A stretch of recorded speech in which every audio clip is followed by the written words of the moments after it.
Setiap kementerian dan pemerintah daerah perlu melakukan sistem pengawasan dalam proses perekrutan honorer yang dilakukan pada setiap bidang. Assalamualaikum warahmatullahi wabarakatuh. Selamat datang di channel Kabar CPNS P3K Kesehatan. Semoga teman sejawat dilindungi oleh Tuhan Yang Maha Esa. Teman sejawat yang baru tahu channel ini, silakan subscribe dan bunyikan tombol loncengnya agar tidak ketinggalan informasi tentang kabar CPNS dan P3K yang terbaru. Pak Menteri menyampaikan arahan Presiden Jokowi tentang reformasi birokrasi. Satu, birokrasi yang berdampak dirasakan langsung masyarakat. Yang kedua, reformasi birokrasi bukan tumpukan kertas. Yang ketiga, birokrasi lincah dan cepat. Saya sepakat nih Pak, terkait arahan ini, terutama dirasakan langsung masyarakat. Poinnya di sini, di paparan Pak Menteri, sedang dalam pembahasan ada terkait dengan 3 opsi tadi. Ini agak mengganggu emosi saya juga Pak. Karena poinnya ada pertama, hentikan semua honorer. Poin kedua, mengangkat semua tenaga honorer. Yang ketiga, mengangkat secara bertahap. Jika kita lakukan penghentian terhadap tenaga honorer, kita bisa bayangkan Pak, berapa jumlah pengangguran yang akan ada di daerah-daerah. Ribuan orang setiap provinsi. Berikutnya, ledakan pengangguran. Harus dipikirkan solusinya Pak, agar tidak menimbulkan masalah baru. Mumpung saat ini sedang Bapak bahas. Dan jika kita pertahankan, berarti kebijakan itu akhirnya menjadi polemik juga bagi daerah. Kenapa? Poin utamanya kita perlu koordinasi dengan daerah, perlu.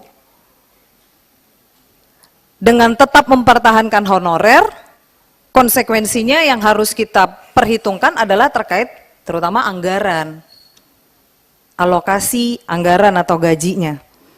Jadi saya meminta di sini, Bapak masih membahas, dan saya juga tadi sepakat dengan pimpinan, kita tidak perlu mengambil satu kesimpulan ataupun hasil-hasil poin penting dulu malam hari ini, karena ini menurut saya juga harus kita bahas secara serius, lebih serius lagi, dan lebih mendalam, karena ini menyangkut hajat hidup orang banyak. Saya berharap pemerintah juga bisa melakukan SWOT analis untuk menemukan solusi-solusi terbaik terhadap 3 poin ini Pak. Yang datang ke kami ke sini Pak, masuk dalam ruangan ini menyampaikan aspirasinya, bercucur air mata Pak, menyampaikan semua keluhannya, termasuk tadi yang Bapak BKN sampaikan terkait gaji, ada gaji yang kosong, memang betul Pak. Di daerah saya ada yang sebulan dapat 30.000, 60.000, itu ada Pak. Jadi ini poinnya, sesuai dengan arahan Pak Jokowi tadi, birokrasi yang berdampak dirasakan langsung masyarakat. Dan berikut, saya juga mau menanyakan Pak, ingin mengetahui ada 120 instansi pusat dan daerah ini yang tidak atau belum menyampaikan SPTJM hingga 31 Oktober. Saya pengen tahu Pak, ini apa ya Pak yang menjadi kendalanya atau hambatannya? Sosialisasikah atau koordinasinya yang tidak jalan? Nah, saya pengen tahu Pak, ini kenapa?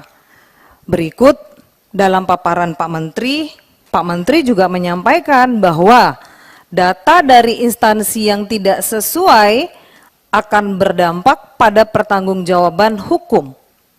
Nah, kalau seandainya instansi tidak menyerahkan data, apakah mereka juga akan mendapatkan sanksi atau pertanggungjawaban hukum juga? Kalau ada, apa Pak? Karena ini pekerjaan rumah kita bersama kalau menurut saya. Jadi harus sama-sama kita selesaikan. Dan terakhir,